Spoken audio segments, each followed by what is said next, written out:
एक बार एक शिकारी शिकार करने के लिए जंगल में पहुंचा। उसने अपने तीर पर बहुत ही खतरनाक जहर लगाया और शिकार को निशाना बना करके उसने तीर को छोड़ा, लेकिन उसका तीर चूक गया और तीर एक पेड़ पर जा लगा। वह पेड़ बहुत ही हरा भरा और बहुत सारे तोते उस पेड़ पे रहते थे। जैसे ही वह जहरीला तीर उस पेड़ पर जाकर लगा, वह पेड़ धीरे धीरे सूखने लगा और उस पेड़ पर जो भी तोते रहते थे वह एक एक करके उस पेड़ को छोड़कर जाने लगे। उस बड़े से पेड़ के एक कोटर में एक बहुत ही बूढ़ा तोता रहता था, जो बहुत ही धर्मात्मा और अच्छे मन का था। सभी तोते उस पेड़ को छोड़कर जाने लगे थे, लेकिन वह बूढ़ा तोता जाता था, दाना लेकर आता और उसी कोटर में आके बैठ जाता, परंतु उस पेड़ को छोड़ने को तैयार नहीं था। बूढ़े तोते के साथियों ने कई बार आकर उसे समझाया कि यह पेड़ सूख रहा है, किसी दिन भी गिर जाएगा, चलो किसी और पेड़ पर चलकर रहा जाए, परंतु वह बूढ़ा तोता वहाँ से जाने को तैयार नहीं हो रहा था। अब यह बात देवराज इंद्र तक पहुँची। उन्हें बताया गया कि एक तोता है, वह जिस पेड़ पर रहता है उस पेड़ पर एक जहरीला तीर लगने के कारण सूखने, गिरने और ख़त्म होने के कगार पर आ पहुँचा है। और एक बूढ़ा तोता अभी भी वहीं पर रह रहा है।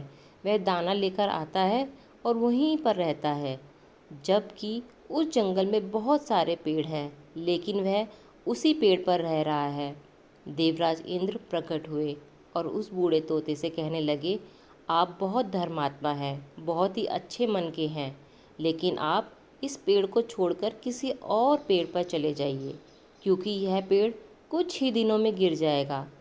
तालाब के पास बहुत से बड़े बड़े हरे भरे पेड़ हैं, बड़े बड़े कोटर हैं, उन पेड़ों पर फल भी लगे हैं, उन्हें वहीं पर तोड़कर खा सकते हैं, परंतु यहाँ से आप चले जाएं। तोता बोला, माफ़ कीजिएगा, इस पेड़ ने मुझे जीवन दिया है, शिकारियों से मेरी रक्षा की है, हर मौसम में मेरे साथ रहा है, ये कोटर मेरा घर है, यहाँ मैं पला बड़ा हूँ, इस पेड़ को छोड़कर कैसे जा सकता हूँ?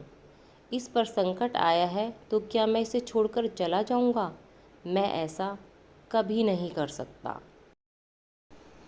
देवराज इंद्र तोते की इस बात से बहुत प्रसन्न हुए।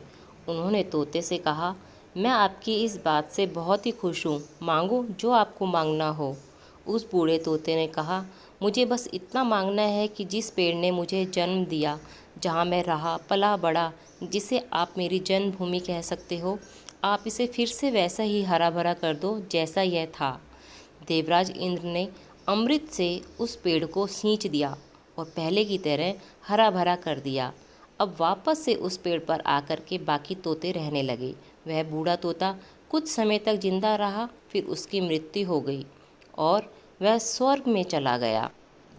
यह कहानी हमें सिखाती है कि जब भी किसी इंसान का बुरा दौर आता है, वह इमोशनली टूटा हुआ होता है, उसे किसी के सहारे की ज़रूरत होती है, किसी की आवश्यकता होती है। अगर आप ऐसे समय में उसे छोड़कर चले जाएंगे, उससे बात नहीं करेंगे, मुंह मोड़ लेंगे, तो आपसे बुरा कोई नहीं, क्योंकि आप किसी के सुख के साथी बने ना बने, लेकिन आपको हमेशा किसी के दुख का साथी ज़रूर बनना चाहिए।